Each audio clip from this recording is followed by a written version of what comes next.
عبداللہ بن عمر رضی اللہ تعالی عنہ روایت کرتے ہیں کہ سرکار دو عالم صلی اللہ علیہ وسلم نے فرمایا، جب تم 3 بندے ہو تو 2 آپس میں سرگوشی نہ کریں جب تک کہ لوگوں میں مل جل نہ جائیں،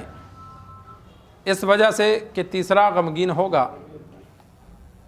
سرکار دو عالم صلی اللہ علیہ وسلم نے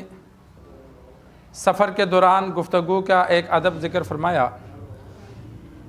پہلے دور میں یا آج کل بھی پہاڑی راستوں میں انسان جب گھوڑوں پر، اونٹوں پر یا پیدل سفر کرتا ہے تو بیابان راستوں میں گزرتے ہیں،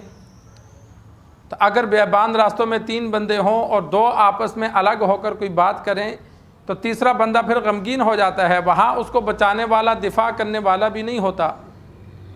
انہوں نے کوئی آپس میں الگ بات بھی کی ہو لیکن وہ اب پوچھ بھی نہیں سکتا، اور ساتھ اس کے ذہن میں خیال آ جاتا ہے کہ میرے خلاف کوئی مشورہ نہ کیا ہو، کہ کہیں میرے خلاف کوئی مشورہ نہ کیا ہو، تو وہ جب تک آگے لوگوں کے ساتھ جا کر بازار میں یا اپنے محلے میں پہنچیں گے نہیں، وہ ٹینشن میں رہے گا کہ پتہ نہیں ان لوگوں نے کیا بات کی، کیا مشورہ کیا۔ تو یہ سرکار دو عالم صلی اللہ علیہ وسلم نے ادب بیان فرمایا کہ جب تنہائی میں 3 بندے ہوں بیابان علاقوں میں تو وہاں 2 سرگوشی نہ کریں کہ تیسرا غم زدہ ہوگا۔ جو بات کریں ایک دوسرے کے، تینوں آپس میں ایک دوسرے کے سامنے کریں تاکہ کسی کو پریشانی نہ ہو۔ البتہ جب لوگوں میں مل جل جائیں، جس طرح 5-10 بندے بیٹھے ہیں، 2 بندے الگ ہو کر بات کرتے ہیں، تو یہاں کوئی خطرہ نہیں ہے، نہ ہی کوئی پریشان ہوتا ہے، تو اس میں کوئی حرج نہیں ہے۔ اسی طرح اس چیز کا بھی لحاظ رکھا جائے کہ اگر وہ سرگوشی کرنے کے بجائے ان کی زبان الگ ہے جو تیسرا نہیں سمجھتا، تو وہ اپنی زبان میں بات کرتے ہیں تو وہ پھر بھی غمگین ہوگا کہ پتہ نہیں انہوں نے کیا بات کی۔ اور ویسے بھی یہ ادب کا تقاضے کے خلاف ہے، انسان کسی محفل میں ہو تو وہاں اس زبان میں گفتگو کی جائے جو سب سمجھتے ہیں۔ اکا دکا اگر کوئی راز کی بات ہے یا کوئی کام کسی بچے کو یا کسی کو کہنا ہے تو وہ دوسری اپنی زبان میں بندہ کہہ سکتا ہے، لیکن ٹوٹل گفتگو ہی 2 بندے یا 4 بندے آپس میں اپنی زبان میں کریں اور دوسری زبان والا بیٹھا ہے وہ بیچارہ منہ دیکھتا رہے گا،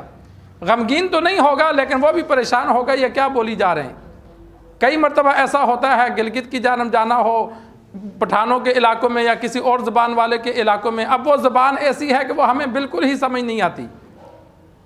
ایک مرتبہ میرا جانا ہوا تو وہاں میں جن کے گھر ہماری دعوت تھی وہ بھی عالم تھے، تو جو میرے ساتھ تھا، میرا جس کے پاس میں گیا تھا وہ مجھے لے کر وہاں گیا، دعوت میں ہم کھانا کھا رہے تھے، تو وہ جو میرے ساتھ تھا وہ گلگتی میں بات کرے، مجھے سمجھ ہی نہ آئے، اور جو میزبان تھا جس نے ہماری دعوت کی وہ عالم تھا تو وہ آگے سے اردو میں جواب دے۔ اس کے ذہن میں یہ بات آ گئی، میرے ساتھ بھی جو تھا وہ عالم تھا لیکن بسا اوقات ذہن میں نہیں ہوتا، تو اس نے پوری مجلس میں گلگتی میں گفتگو کی اور دوسرے بندے نے اردو میں جواب دیا کہ یہ بیچارہ لاہور سے آیا ہے، یہ تو نہیں سمجھتا۔ مجھے بھی محفل کے دوران خیال نہیں آیا، خاموش رہا، چلو ٹھیک ہے یہ اپنی زبان میں لگے ہیں۔ بعد میں مجھے خیال آیا کہ یہ دیکھو یہ بیچارہ عالم ہے لیکن اس کو آداب محفل کا خیال نہیں رہا، اس کے ذہن میں ہوتا تو یہ اردو میں بات کرتا، میں تو اس کے ساتھ آیا ہوں، لیکن اگلے بندے نے خیال کیا۔ تو گھر میں یا کسی بھی علاقے میں انسان جائے تو اگر کوئی اور زبان والا ہمارے پاس آئے یا ہم کسی کے علاقے میں جائیں تو وہاں وہ اپنی زبان میں گفتگو کرنا کہ دوسرے کو سمجھ ہی نہ آئے، یہ محفل کے ادب کے خلاف ہے۔ اگر ایسی زبان میں گفتگو ہو رہی ہے جو سب کو آتی ہے تو پھر اس زبان میں گفتگو کی جائے تاکہ جو جس کو نہیں آتی وہ پریشان نہ ہو۔ تو یہ سرکار دو عالم صلی اللہ علیہ وسلم نے سرگوشی کرنے کا، الگ تنہائی میں بات کرنے کا جس سے دوسروں کو تکلیف ہو، منع کیا۔ البتہ سب موجود ہوں پھر سرگوشی کر سکتے ہیں۔ آپ صلی اللہ علیہ وسلم ایک دن نماز پڑھانے آئے، اقامت ہو گئی۔ بلال رضی اللہ تعالی عنہ جب دیکھتے کہ آپ صلی اللہ علیہ وسلم گھر سے نکل رہے ہیں تو وہ اقامت شروع کر دیتے تھے۔ آپ صلی اللہ علیہ وسلم جب آئے، اقامت ہو گئی، ایک بندہ کھڑا ہو گیا، کوئی بات آپ صلی اللہ علیہ وسلم سے کرنے لگا اور بات کافی لمبی کر گیا۔ صحابہ فرماتے ہیں کہ اتنی لمبی بات کی کہ ہم سونے لگے، جس طرح بیٹھے بیٹھے بندے کو نیند آتی ہے فجر یا عشاء میں اکثر، تو فرماتے ہیں ہم کئی مرتبہ سو کے ایسے اٹھے۔ تو کافی دیر بعد کے بعد جب اس کی بات ختم ہوئی پھر آپ صلی اللہ علیہ وسلم نے نماز پڑھائی۔ اسی سے علماء نے مسئلہ نکالا کہ اقامت کے بعد کسی ضرورت کی وجہ سے امام یا کوئی تھوڑی سی دیر ہو جائے تو اقامت دوبارہ نہیں کہی جائے گی، کہ آپ صلی اللہ علیہ وسلم کو اس دن دیر ہو گئی، کافی دیر اس کی گفتگو سنی، لیکن آپ صلی اللہ علیہ وسلم نے دوبارہ اقامت کا حکم نہیں دیا۔ تو سب لوگ موجود ہوں، ان میں کوئی بندہ الگ ہو کر بات کرتا ہے تو اس سے باقیوں کو تکلیف نہیں ہوتی۔ الگ ہو کر کوئی بات پوچھتا ہے، کرتا ہے، تو ایسے راز کی بات کرنا اس میں کوئی حرج نہیں ہے۔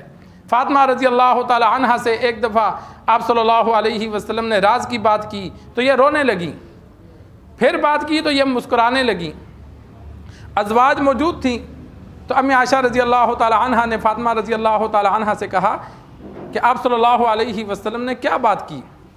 اس نے کہا آپ صلی اللہ علیہ وسلم کا راز ہے، میں نہیں بتاتی۔ جب دنیا سے چلے گئے آپ صلی اللہ علیہ وسلم تو امی عائشہ رضی اللہ تعالی عنہ نے پھر پوچھا کہ آپ صلی اللہ علیہ وسلم اب دنیا سے چلے گئے، میرا جو تجھ پر حق ہے میں اس کا واسطہ دیتی ہوں کہ تو بیٹی ہے، میں ماں ہوں، کہ میں اپنی ماں ہو کے تجھے واسطہ دیتا ہوں، مجھے بتا۔ اصل میں شوق تھا کہ پتہ نہیں کیا بات بتائی ہے۔ تو فاطمہ رضی اللہ تعالی عنہ نے پھر آگے سے بتلایا کہ آپ صلی اللہ علیہ وسلم نے مجھے پہلے یہ بات بتلائی کہ جبرائیل امین رمضان میں ایک مرتبہ مجھ سے دور کرتے تھے، اس بار 2 مرتبہ کیا، لگتا ہے میں عن قریب فوت ہو جاؤں گا، کہ میرا وقت پورا ہو گیا۔ تو کہتے ہیں اس سے میں غمگین ہوئی، رونے لگی۔ تو پھر آپ صلی اللہ علیہ وسلم نے فرمایا، ایک روایت میں یہ موجود ہے کہ یہ فرمایا کہ دنیا سے جانے کے بعد جلد تو سب سے پہلے میرے پاس تو آئے گی، کہ تو نے بھی زیادہ عرصہ زندہ نہیں رہنا تو پریشان کیوں ہوتی ہے۔ اور ایک روایت میں یہ موجود ہے کہ آپ صلی اللہ علیہ وسلم نے فرمایا تجھے یہ بات اچھی نہیں لگتی کہ تمام جنتی عورتوں کی تو سردار ہو؟ تو کہتی ہیں پھر میں مسکرانے لگی۔ تو یہ راز کی بات تھی، لیکن ازواج دیگر بھی موجود تھیں، سب موجود تھے، ان میں کسی ایک سے بات کرنا جو ضروری ہو، جو دیگر کو نہ بتانی ہو، اس کی اجازت ہے۔ لیکن جہاں تنہائی ہو، صرف 3 بندے ہوں، ویران علاقہ ہو، وہاں سرگوشی منع ہے۔